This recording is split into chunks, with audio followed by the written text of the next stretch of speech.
Hello everybody, this is Kurt with the Naked Critics Pants, and I'm back playing some solo Diablo 3.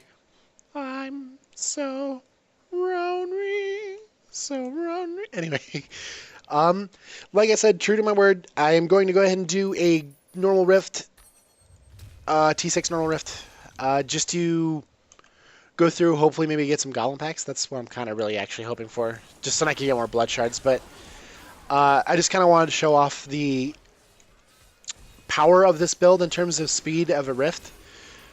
I mean, if you watched any of the older videos, whenever we did T6 rifts while I was a barbarian, those were pretty ridiculous back in the day with Season 1 from the old channel. But this just blows it away in terms of speed. Like, I'm not even... I can't optimize my movements yet with this build. I'm still getting used to how it works. And I'm really bad at making sure that I keep my charges up. I usually run out of them in least opportune times, which kind of sucks. But I'm trying to get better at it. The more Paragon points you stick with playing the same build over and over again, the better you get at it. So just keep that in mind too, obviously. But as you can see, like, you can just fly through the map with this. And I'm not going to do just a rift in this episode because the rift will be done probably in a couple minutes. And obviously, I don't want to make it sound like I've thought of this up on my own or anything. This is a meta build. You can look it up right now. It's a dashing strike monk build. There's many variants of it. You could do a lot of different things. You're not stuck to what you see on my quick bar at the bottom there. There can be many different options you go with in terms of damage and attacks. It doesn't have to be what you see at the bottom. It's just I really like what I've built here with the attacks at the bottom, which are pretty helpful in survivability as well as in damage. Like the circle, the inner sanctuary, anything like that, that really helps for... Oh, blood shard! Yay! I got exactly what I wanted. The inner sanctuary really helps for survivability. And a crap ring. Yay. And obviously, Epiphany really helps as well for your survivability because I'm using the Desert Shad one. Wow, I was looking at it and I still couldn't remember the word. But that really helps for survivability, 50% damage reduction. On top of that, with the Dashing Strike I'm doing a cold build so that I can get some dodge chance up. Every time that I use Dashing Strike, my dodge chance goes up by a large percentage, and then I naturally have on my mantra that will give me an innate dodge chance as well. So if you can see, you saw my toughness barreling up there. Right now it's at a measly 28 million. I sprint, now it's at 61%. I do Inner Sanctuary, you don't see it, but it is even higher. And then I click that on, and I'm almost at 100 million toughness right there just by moving around in that circlet. So it's a really beneficial thing in terms of survivability. That's how I got to 38 without even having Paragon high enough, without having even close to good enough weapons to get my damage up to where it needs to be. It's just, it's fantastic. And the good part too is, I don't want to sound like it's for everybody because everybody's RNG is different in this game. Like for instance, I've not gotten a Robin Ladney's gift yet. The only reason why the weapon I have has a socket is because Nick got a Robin Ladney's gift twice already, and he gave me one just so I could get a socket in it to make this build better. Even though I didn't want to use it on this Ingame because it's not very good. It's mediocre. But yeah, I haven't gotten a Robin Ladney's gift, and then people get that dropping like candy. Like, some people you'll watch play this game have 40 of them ready to go whenever they need. I do not, so a lot of my weapons don't have that extra. I'm sorry for stopping again. I have allergies again. I had to sneeze and I had to mute the mic. I don't want to make that go off in the video. But I don't have that luxury to be able to test out all the weapons I want to because I can't get a Ramalani's gift to make it the most beneficial it can be. That's why I don't have a socket in that one yet. And I don't know. I'm never going to put it in that because that's not the weapon I want to use as secondary. So yay for me. But like I was saying, this is a particularly nice build because for me, hopefully it's for a lot of other people too. It seems like the what is this called again? Sorry, the Raiment of a Thousand Storms. This build seems to drop literally like candy. Like anytime I went gambling and stuff, that would be a typical thing. Anytime I'd beat a Greater Rift, a lot of the set pieces I'd get from Greater Rifts would be the Raiment of a Thousand Storms set.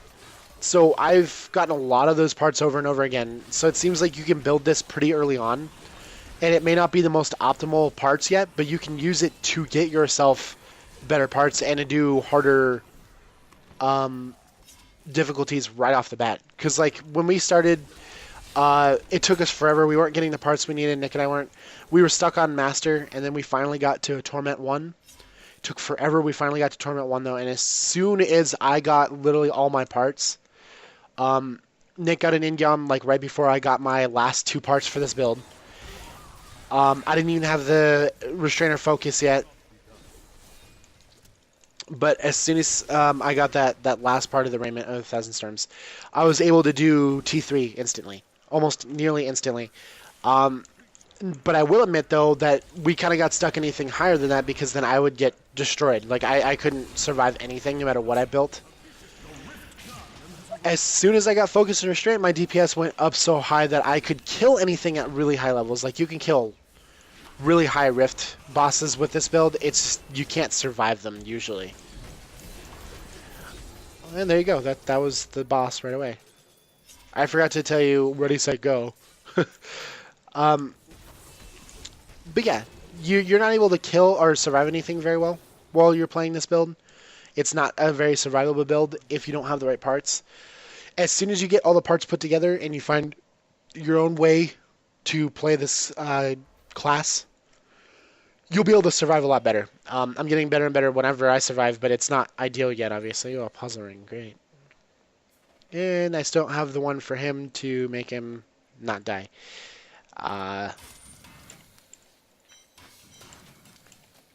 But once I got those parts, once I got an in-gum, I didn't have the rings, I didn't even have a good amulet, I didn't have spirit guards, and my secondary weapon was much crappier than that in terms of damage.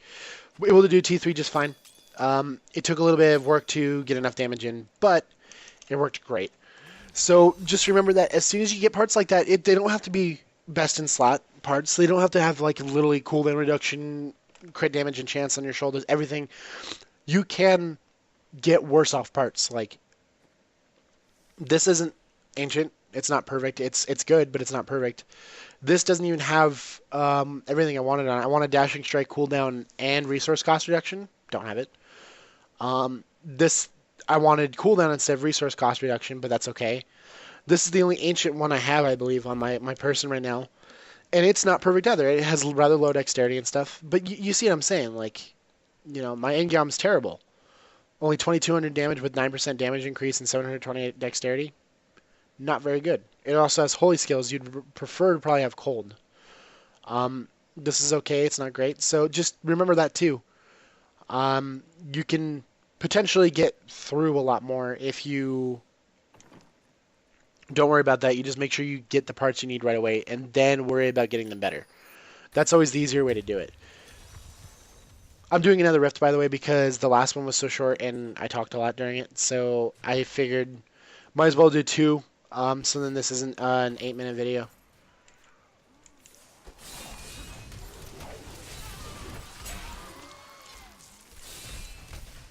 Oh, an axe.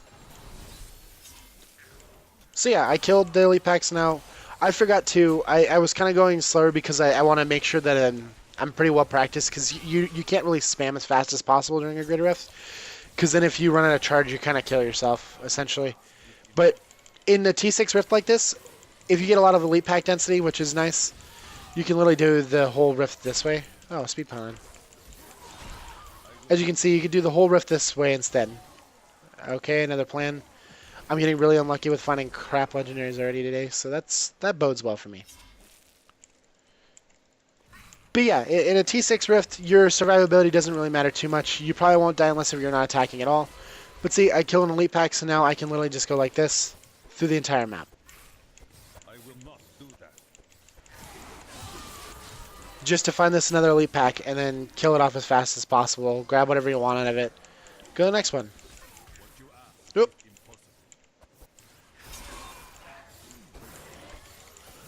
Oh, and these any any treasure goblin you kill as well drops, or they count as an elite pack kill for an ingame that procs ingame. So if you ever find a treasure goblin in a normal rift, make sure you use them to your fullest extent. Boop, boop, boop, boop. I know you could probably hear it in the recording, but literally all I'm spamming is 3 or E. I use E. It's still labeled 3 for some reason, just so that people don't get confused. But yeah, I just spam one button. That's all I spam. Whenever I kill an elite pack, that's all I need to spam. You hold down the left, for me, the left mouse. You could change it to whatever setup you want to, obviously. But you just hold it down while you're spinning through the map, and generally your attack speed will cover the generator attack, so you still proc your focus and restraint. You'll still proc your spirit cards. You'll still proc everything that you need to proc. If you ever realize that for some reason if you're sprinting through a map after killing elite packs and your attacks aren't doing much damage, make sure you check and look down and make sure that your focus and restraint have been procced. Because if they haven't been procced, then most likely your attack hasn't been procced for the build for the Raymond Thousand Storms. That probably hasn't procced if focus and restraint haven't been procced. Oh, good. I found an elite pack right here too.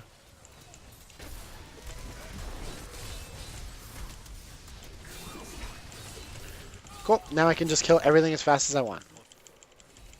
You'll see in a second. Hello, Rhyme. Goodbye, Rhyme. Done and done. Another plan, really? Just plans day, that's all you're going to give me?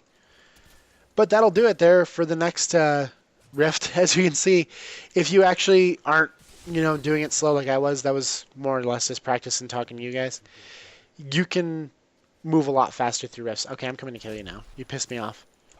I was going to let you live. You could have just lived in this rift all on your own. Oops, I didn't mean to click M, but that still works. Oh, that's weird. My phone's messed up. Boom. Swift Rifter. Oh, 4 minutes. 3 minutes is the fastest you can do one, and I haven't done that yet, obviously. I mean, you can see that for yourself. Eventually. We'll get there. Oh, an ancient Genziaku. Gens and Niku, I guess. They're okay. An Imperial Messenger, they're also okay, but it's nothing I would typically use. I'm sorry, I didn't mean to walk away from that there. So I'm going to just go ahead and break those down. Yay, Fleeting Strap. And yay, Staff of the Magi. But there you have it. Like I was saying, this was probably a quick video anyway. Even though I didn't want it to be very, very fast, it probably was anyway. Just because I don't want to keep doing this. I just wanted to talk through, show you how beneficial this is, and obviously point out that, monks now are actually a viable class, because it seemed like monks kind of got a shaft since they started, where it seems like they couldn't have done nearly enough solo to actually get anywhere because of the fact that their stuff wasn't very good. They can get to, greater 40s, while barbarians back in the day, season 1 were doing 55 to 60 or whatever, just ridiculous amounts because of the speed that they could handle stuff. Well, it seemed like a monk couldn't get through that. Same with Demon Hunters, they could get really high up just because of the pure DPS they could throw out, which they still can. But now it's finally good to see that the monk got some love and the amount of damage they do and how freaking sick their new setups look and everything. Those are the original shoulders. The helmet's obviously different, but I love the new shoulders and everything with the inverted gravity on those. It's so great. But rambling aside, thank you guys for watching, and in the next one, hopefully we will have Nick back. We'll see. I think he's still out in Colorado for another couple days until I think the 1st of May. Hopefully he'll be back, and then him and I can record this again together and show you more happy fun times between us. So thanks, guys, and I'll see you in the next one.